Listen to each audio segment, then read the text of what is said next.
Dans notre étude de la Kana Upanishad jusqu'à présent, nous avons constaté qu'il y a un niveau inférieur d'existence dont nous faisons partie et que nous connaissons partiellement, et puis il y a une existence divine supérieure dont nous ne savons pratiquement rien et pourtant tout dans le niveau inférieur est une représentation inférieure de quelque chose dans le niveau supérieur. Notre vie est une représentation inférieure de la vie divine, notre parole est une représentation inférieure du pouvoir divin de création, nos sens sont une représentation inférieure de la perception divine, etc. La question est comment pouvons-nous passer de cela à cela ? C'est toujours la vérité plus grande qui forme cette réalité inférieure que nous avons, et pourtant il n'y a rien dans notre expérience qui nous permette de le connaître directement. Le thème de l'étude actuelle est donc précisément comment faire cette transition. Le deuxième chapitre de la Kana Upanishad aborde cette question en une série de 5 versets. Ces versets sont cryptiques et semblent jouer avec un paradoxe. Le premier verset dit que si vous pensez bien le connaître, vous ne connaissez que peu la forme de Brahman. Donc si vous pensez le connaître, alors vous ne le connaissez pas vraiment. Mais alors comment pouvons-nous le connaître ? Le verset suivant vous dit comment connaître ce qui est en vous et ce qui est dans les dieux. Vous devez réfléchir à cela. Puis il dit je pense le connaître, ce qui signifie que si vous pouvez le faire, vous commencerez à en avoir un aperçu. Mais ensuite, le verset suivant dit je ne pense pas vraiment le connaître, et pourtant je sais qu'il ne m'est pas inconnu. À ce stade, on commence à ressentir quelque chose qui n'est pas encore la chose en elle-même, mais on ne peut pas dire qu'on ne le connaît pas. Une certaine familiarité se développe. Puis le troisième verset dit que celui qui ne le pense pas en a la pensée, et celui qui le pense ne le connaît pas. Cela signifie que pour y parvenir, il faut dépasser le pouvoir de la pensée, même si le pouvoir de la pensée peut vous mener assez loin. À un certain moment, vous devez cesser d'utiliser le pouvoir de la pensée. Alors vous le comprenez. Tant que vous restez là, vous ne le connaissez pas. Puis il dit que cela reste inconnu pour ceux qui le discutent, mais est discerné par ceux qui ne cherchent pas à le discerner. Donc, dès que vous faites un effort pour le connaître, vous ne pouvez pas le connaître. Mais si vous ne cherchez pas à le connaître, alors vous pouvez en connaître un peu plus, comme nous le verrons dans le verset suivant.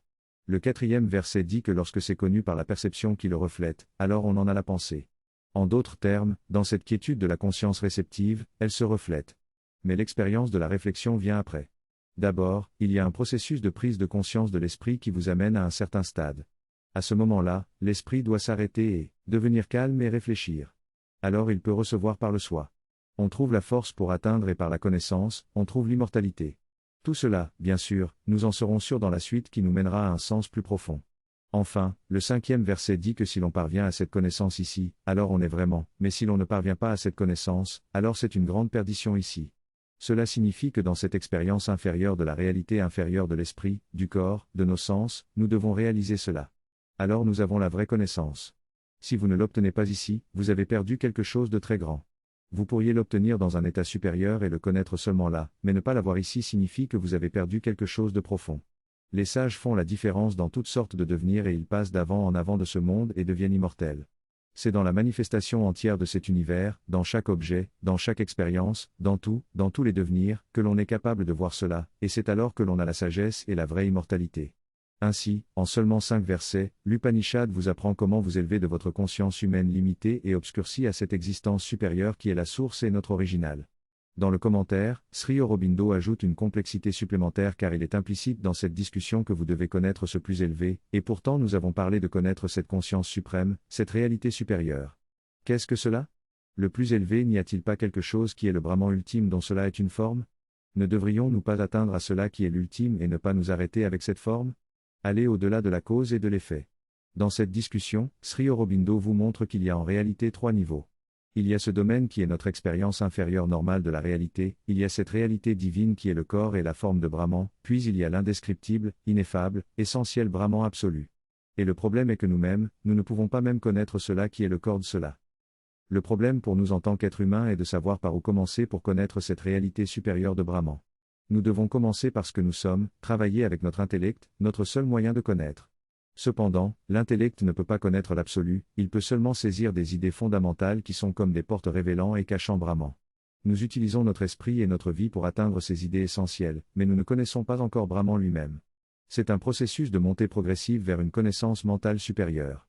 Nous pouvons prendre des proclamations telles que je suis cela et les méditer pour LER plus profondément en nous-mêmes, cherchant notre essence fondamentale qui se rapproche de la réalité de Brahman. Nous pouvons également regarder derrière les apparences de notre expérience du monde pour trouver quelque chose d'essentiel. Le mental et la vie que nous avons sont nos moyens de connaître, et en les poussant à leurs limites, nous pouvons atteindre cette connaissance mentale supérieure.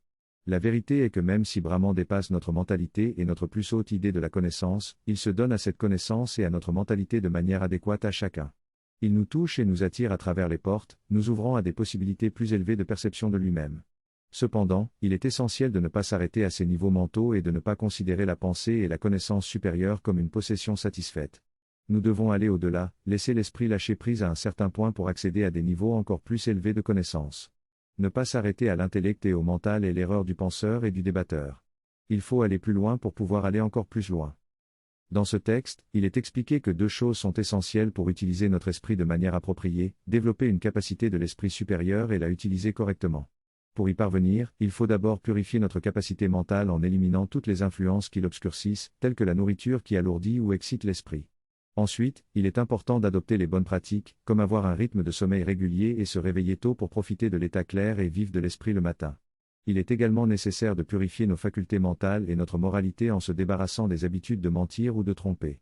En évitant de se mentir à soi-même, on acquiert une honnêteté et une transparence dans nos pensées et nos émotions qui est précieuse et rare de nos jours. L'auteur souligne le pouvoir de tromper les autres en donnant une fausse impression, mais il considère cela comme une perversion de la cupidité.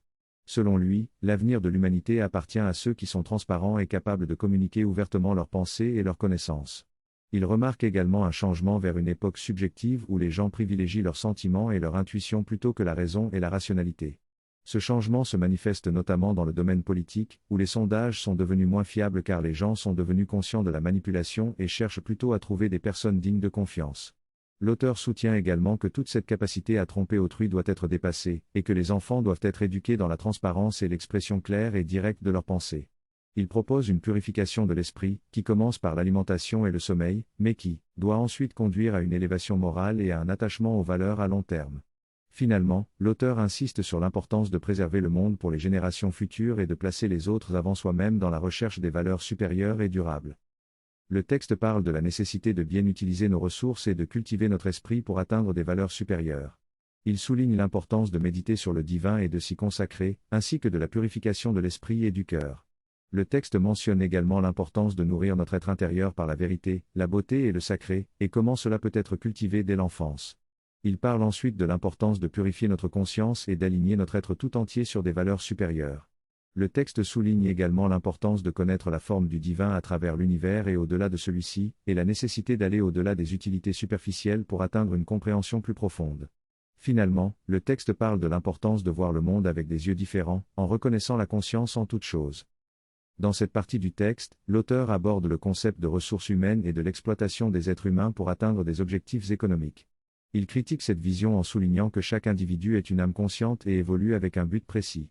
Il suggère donc de changer notre perspective en considérant comment nous pouvons servir et soutenir les individus pour qu'ils atteignent leur plein potentiel. Cette approche transformerait le ministère des Ressources humaines en un ministère du service humain ou du soutien à l'évolution. L'auteur utilise l'exemple d'une fleur pour illustrer comment notre relation avec les choses change lorsque nous regardons au-delà de leur forme superficielle et que nous nous connectons à leur essence. En examinant la conscience ultime du Seigneur à travers l'univers, l'auteur souligne que nous devons dépasser les formes et les phénomènes pour découvrir la véritable réalité qui est la plus proche de notre propre existence. Cette recherche nous amène à percevoir la conscience vivante présente dans tout ce qui nous entoure. Dans ce texte, l'auteur invite le lecteur à aller au-delà des formes de pensée et de conscience pour atteindre une conscience plus profonde et essentielle. Il suggère de s'abstenir d'attribuer des noms et des étiquettes à cette conscience, mais plutôt de la ressentir et de la reconnaître comme une présence consciente. L'auteur donne l'exemple d'une fleur dans un jardin. Plutôt que de se concentrer uniquement sur la forme physique de la fleur, l'auteur suggère de ressentir la présence consciente qui émane de cette fleur. Il explique que cette conscience est la véritable essence de la fleur, bien au-delà de sa forme physique. L'auteur poursuit en discutant de l'expérience de la photographie Kirlian, qui permet de visualiser l'aura d'un objet. Il mentionne qu'en prenant une photo d'une feuille, par exemple, on peut voir clairement l'aura et le corps subtil de la feuille. Même si la feuille est coupée en morceaux, l'aura et le corps subtil peuvent toujours être présents pendant un certain temps. L'auteur applique ensuite ce concept à d'autres domaines, notamment dans les relations avec les autres personnes. Il suggère de ne pas se limiter à juger et à réagir aux apparences superficielles des autres, mais plutôt de chercher à comprendre leur essentiel, leur âme consciente qui évolue. Enfin, l'auteur élargit cette perspective à l'ensemble de l'univers. Il invite le lecteur à percevoir l'univers non seulement comme une multitude de formes physiques, mais aussi comme une manifestation d'une divinité consciente. En conclusion, l'auteur propose de transcender les formes et de se connecter à une conscience plus profonde et essentielle, tant dans notre relation avec nous-mêmes, avec les autres et avec l'univers tout entier. Cette approche permettrait de voir au-delà des apparences et de se connecter à la véritable réalité de chaque chose. Dans cet extrait, l'auteur analyse les formes fondamentales de l'univers et conclut que ces formes ne sont en réalité que le reflet de nous-mêmes et des dieux. Il explique que les dieux sont des pouvoirs conscients et universels qui se manifestent à travers toutes les formes et phénomènes de l'univers. Ces dieux sont des intermédiaires entre l'homme et la conscience suprême, le Brahman. L'auteur souligne également que chaque individu doit explorer et harmoniser ses pouvoirs divins en lui-même afin de transcender leur influence et atteindre une conscience unifiée. Cette exploration et cette harmonisation sont décrites comme des étapes clés dans le yoga spirituel. Dans cette discussion, il est question de la divinité qui est présente en nous et représentée par les dieux. Nous utilisons ces divinités comme des portes d'accès pour atteindre la conscience divine. Ce processus d'introspection nous conduit peu à peu vers quelque chose de plus profond, de plus vrai et essentiel, qui dépasse les apparences superficielles. Nous n'abandonnons pas pour autant la vie et les expériences qui l'accompagnent, mais nous nous engageons différemment avec elle, avec une conscience interne tournée vers l'immortalité. Pour cela, nous devons utiliser notre esprit de manière adéquate pour connaître la forme de la conscience suprême à travers et au-delà de l'univers dans lequel nous vivons. Il faut d'abord mettre de côté les formes et les phénomènes superficiels qui n'ont rien à voir avec la forme de l'âme. Notre première étape consiste à aller au-delà des formes de la matière, de la vie et de l'esprit pour atteindre ce qui est essentiel, réel et le plus proche de nous.